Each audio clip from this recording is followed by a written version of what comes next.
When I was an undergraduate, I was studying politics and history at the University of Manchester in England. And we had a very good teacher who was lecturing to us about Chinese politics and another one who was lecturing about Chinese history. But I was puzzled by what they were talking about, because in those days, in the 1960s, China's population was about 600 million. And I couldn't understand how they would talk about the Chinese doing this or the Chinese doing that when there were 600 million Chinese and they lived in a large area. So I thought there was too much generalization going on. So I thought, oh, I have to try and understand how this works. And that got my intellectual interest. So I decided to start looking at what things were like on the ground in China. And I've been doing that for over 50 years since. I went for my PhD, I went to London University and started by learning Chinese. And then I did a PhD on Sichuan province and how it developed. In those days, Chongqing was not a province, not a provincial level municipality. It was part of Sichuan. And then I went to Beida and I did some Marxist-Leninist political economy at Beida. And then I went back to teaching in the UK. And I've been doing China studies really ever since about 1968 and writing and doing research. I'm interested in local social change. That's what I work on.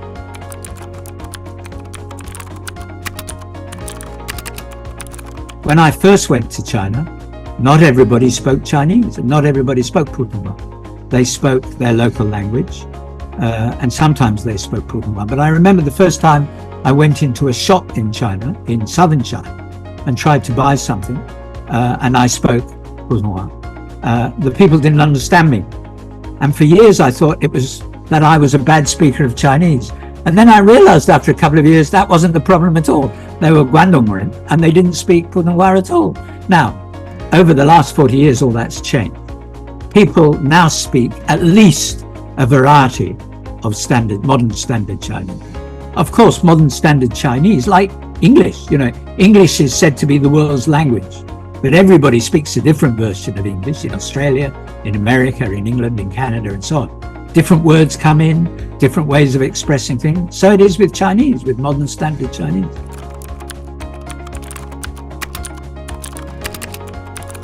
It's hard. I don't like making big statements like this, because it goes against my inclination as an academic. But I will make some. One is, I think you should, as a foreigner, you should never underestimate the ability of the Chinese system to do the unexpected, to be successful, to bring people together, to mobilize and to do things. That has been a major thing I've noticed over the years. I mean, starting from a low base, it's true, China has become a major economic powerhouse. That is quite a phenomenal achievement. I remember in 1978, at the time of the third plenum, Santi, 11th Central Committee Santi, experts outside China looked at what was being planned in terms of doubling and redoubling GDP by the year 2000.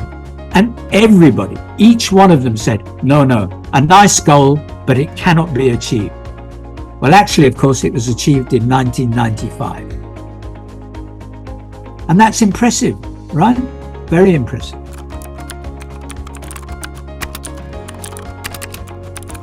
I think if you have a very large country with a lot of different subcultures, as China is, then you can do the kind of things that China has done. But there are not many countries in the world like this. And scale is very important for the success of the Chinese economy. So China has, in the last 40 years, traded a lot with the rest of the world. But if China decides or is forced not to trade with the rest of the world, then it has its own domestic market, which can sustain continued economic growth. So there's a big difference there between China and other countries, I think.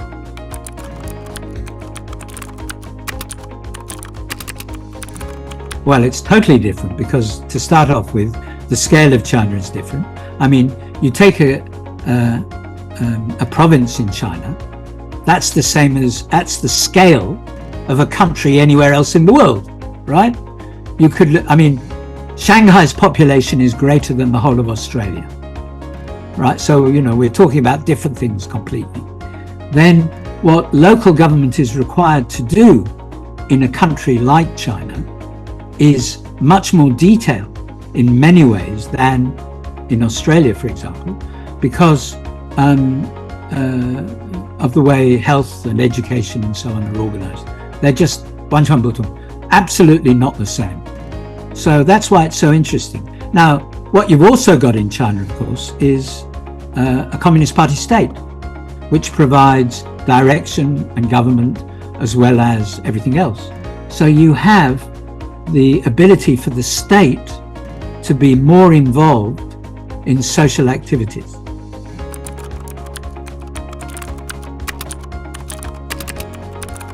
There is a belief in many countries outside China of the notion that the free market solves all problems, and that the poor are only poor because they're too lazy to work, and that is clearly not true. You need a strong market, but you equally need a strong state to ensure that when the inequalities created by the market need adjusting or need replacing, then they can do that. So, for example, let's take education or health. Government needs to provide basic health and education for everybody.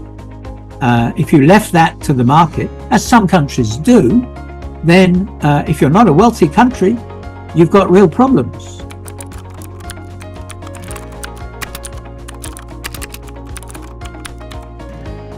You're from Chongqing. What do you call a potato? How do you say potato in Chinese? 土豆. Do you really say 土豆? You don't say yang yu or anything like that? Yeah, 洋芋. Yang yu. Yes.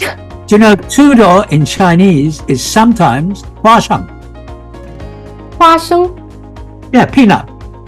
Some parts of China, 土豆 means 花生, not potato. Really? Yes. This is a big revelation to me. Oh, you're joking. Well, really? I don't know. Let me assure you it's true. Linguistic variation of foods, of animals, of fruits, of plants is very high in China. Yeah, Shanyadan, right? Yeah. Is what they call a potato in Shanxi province, right? You can say 土豆, of course, but people say, you say 土豆, well, that means you're a whitey. You're from somewhere else.